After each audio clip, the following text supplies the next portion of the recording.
जी नाजरीन, खबर शामिल करते हैं DI खान से। मुल्क दिवालिया होता तो मेरे माथे और कब्र पर ता क़यामत काला धब्बा लग जाता।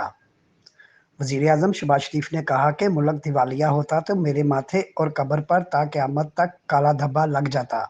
DI खान में तरक्याती मंसूबों के संग बुनियाद रखने की तकरीब से खिताब करते हुए शहबाज शरीफ ने कहा कि हलफ उठाया तो मुझे एहसास था कि मुल्की हालात बहुत मुश्किल हैं, मगर अंदाज़ा नहीं था कि हालात इस हद तक तबाहकुन हैं।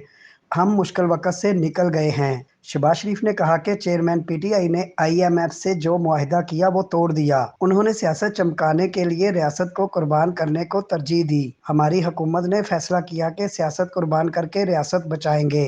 वज़ीर-ए-आज़म शहबाज शरीफ का कहना था कि मुल्क दिवालिया हो जाता तो रोटी और दवाई के लाले पड़ जाते, मुल्की सनत पर कारी ज़रब लग जाती, मेरे माथे पर ता क़यामत काला धब्बा और मेरी कब्र पर कुतबा भी लगा होता कि मेरे ज़माने में ऐसा हुआ।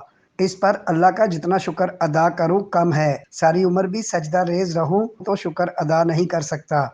अल्लाह ने मेहरबानी की, पाकिस्तान को दिवालिया होने से बचाया।